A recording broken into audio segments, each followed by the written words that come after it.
গভীর রাতে আমার স্বামীকে চোরের মতন চুপি চুপি ঘর থেকে বেরিয়ে যেতে দেখা হয়। প্রতিদিন নিজেকে হালকাভাবে এই ব্যাপারটা বুঝালেও আজকে যেন কোনোভাবে এই বিষয়টা হালকাভাবে আমি নিতে পারছি না। আমার স্বামী বেরিয়ে যাওয়ার সাথে সাথে আমিও উঠে বসলাম। শ্বশুর বাড়ির বাথরুমটা রুমের বাহিরে। এতদিন ভেবেছিলাম বাথরুমে যাই বলে উল্টো পাশ ঘুরে ঘুমিয়েছিলাম, কিন্তু আজ কেন যেন মনটা কুগাইছে। মনে হচ্ছে আমার পিঠ পিছনে কোনো ভয়ঙ্কর একটা রহস্য ঘটতেছে। আমি এই ভয় পেয়ে বিছানা থেকে উঠে দাঁড়ালাম। আমি দরজার দিকে এগিয়ে গেলাম। দরজা খুব আস্তে করে চাপিয়ে রেখে গিয়েছে আমার স্বামী। আমিও হালকা হাতে দরজা খুলে নিলাম। মাথা বের করে উকি দিতে হালকা অন্ধকারে আমার স্বামীর চেহারাটা স্পষ্ট দেখতে পেলাম। ড্রয়িং রুমে একটা স্বল্প পাওয়ারের ড্রিম লাইট জ্বলতে থাকে, যাতে করে রাতের বেলা বাথরুমে যেতে আসতে সবার সুবিধা হয়। ছোট দেবরের রুমে টোকা দিতে চলেছে আমার স্বামী। এটা দেখে আমার কলিজা আটকে উঠলো। ছোট দেবর কিছুদিন হলো বিয়ে করেছেন। ব্যবসায়িক কাজে তাকে শহরে যেতে হয়েছে গতকাল সন্ধ্যায়। আমার ছোট দেবরের স্ত্রী মানে শিমুল ঘরের ভিতর একাই রয়েছে। তার ঘরে কি কাজ আমার স্বামীর?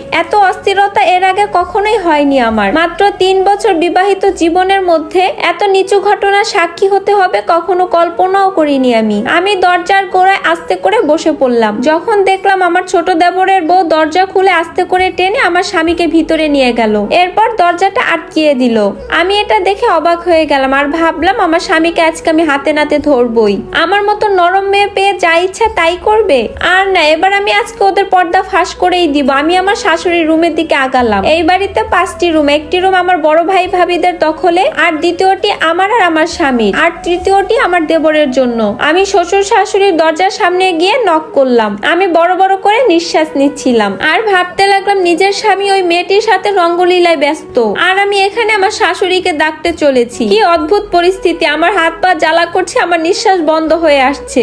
আমার শাশুড়ি চোখ ডলতে ডলতে দরজা খুললেন এবং আমাকে এত রাতে দেখে চমকে উঠলেন। আমাকে দেখে আমার শাশুড়ির ঘুম চোখ থেকে পুরোপুরি গায়েব হয়ে গেল। আমাকে দেখে জিজ্ঞাসা করলো, কি হয়েছে মেজো বউ, তুমি এত রাতে দরজার সামনে কেন? আমি কান্না করে বললাম, আম্মা আপনি এদিকে আসুন। আমার আর আমার শাশুড়ির কথা শুনে আমার শ্বশুরেরও ঘুম ভেঙে গেল। তিনিও উঠে আসলেন। এসে জিজ্ঞাসা করলো, কাঁদে কেন, কি হয়েছে? আমার শাশুড়ি বলল, আমিও তো বুঝতে চেষ্টা করেছি। কি ঘটনা আমাদেরকে তুমি খুলে বলো। আমি সবকিছু আমার শ্বশুর শাশুড়িকে খুলে বললাম। যা শুনে আমার শ্বশুর শাশুড়িও চমকে উঠলো। আমার চোখ বেয়ে টপ টপ করে পানি পড়ছে। আমার চোখের পানি দেখে আমার শ্বশুর শাশুড়ি এই কথা কিছুতেই উড়িয়ে দিতে পারলেন না। আমার শ্বশুর বলে, এখনো কি ওই রুমে? তখন আমাকে আর আমার শাশুড়িকে নিয়ে আমার শ্বশুর আমার দেবরের রুমের সামনে গেলেন। দরজায় কান দিতেই বুঝলেন যে কেউ ভিতরে আছে। আমার শ্বশুর দরজার সামনে গিয়ে জোরে থাবা মারলেন। ভিতরে থাকা আমার স্বামী আর আমার দেবরের বউ চমকে উঠলো। তাদেরকে কেউ এভাবে আবিষ্কার করে ফেলবে তারা যেন ভাবতেই পারেনি। আমার শ্বশুরের চিৎকার চেঁচামেচি শুনে সবারই ঘুম ভেঙে গেল। তখন আমার বড় ভাসুরা ঘুম থেকে উঠে আসলো।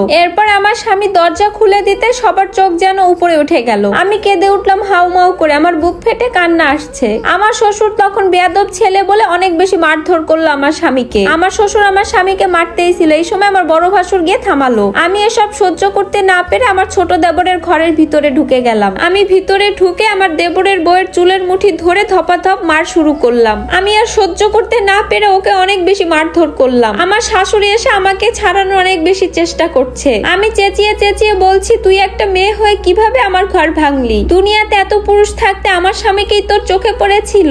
আমার এই পেটের সন্তান ও জন্ম নেওয়ার পরে কাকে ডাকবে? আমার এই কথা শুনে থমকে গেল ঘরের প্রতিটি সদস্য। আমি এই কথাটি বাড়ির কাউকে জানাইনি, কারণ আমি চেয়েছিলাম সবাইকে সারপ্রাইজ দিতে। আমার স্বামী আমার কাছে আসতে আমি বললাম, খবরদার বলছি, আমাকে তুমি ছুবে না। অপবিত্র, নোংরা, আপনি কি করে পারলেন আপনি এটা আমার সাথে করতে? আমি কেঁদেই চলছি। তখন আমার স্বামী বলল, একটা বারের জন্য আমার কথাটা শুনো তুমি। আমি কিচ্ছু করিনি। এমন সময় আমার স্বামীর বড় ভাই এসে আবার আমার স্বামীকে মারলো। তখন আমার বড় ভাসুর বলল, এখনো তুই মিথ্যা কথা বলছিস? আমি তো তোকে অনেক বেশি ভালোবাসতাম। আমি বললাম, মাঝরাতে নিজের স্ত্রীকে ছেড়ে চুপি চুপি অন্য একটা মেয়ের ঘরে আসেন আর বলেন আপনি কিছুই করেননি? আমার স্বামী বলল, আমি ওকে বোঝাতে এসেছিলাম। কি বোঝাতে এসেছিলেন আপনি? আমাদের কি তোমার পাগল মনে হয়? আমি কি কিছুই বুঝি না? তখন আমার স্বামী বলল, ও আমার প্রাক্তন। এ কথা শুনে সবাই যেন আমরা থমকে গেলাম। আমার মনে হলো আমার সবকিছু যেন অন্ধকার হয়ে আসছে। আমার মাথা সবকিছু নিয়ে ঘোরাচ্ছিল। এ কথা শুনে আমি আর সহ্য করতে না পেরে মাথা ঘুরে পড়ে গেলাম। আমার জ্ঞান ফিরতে দেখতে পাচ্ছি আমার মাথার পাশে আমার শাশুড়ি বসে আছে আর এক পাশে আমার স্বামী বসে আছে। এখন গরমকাল, কিন্তু তাও অত্যাধিক আমার শরীর ঠান্ডা হয়ে আছে।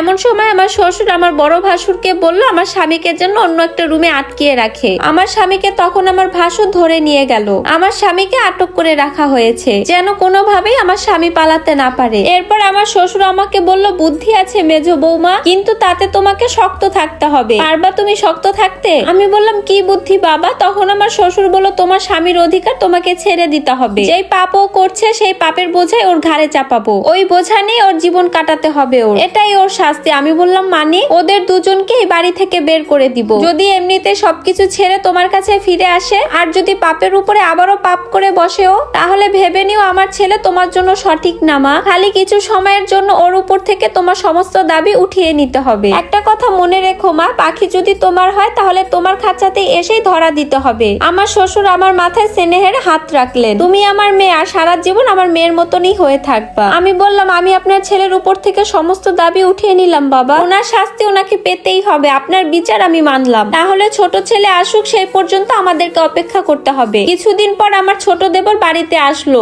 বাড়িতে এসে আমার ছোট দেবর আমার স্বামীকে অনেক বেশি মারধর করলো। তোর মতন বেহায়া নির্লজ্জ ভাই একটাও আমার জীবনে দেখি নাই।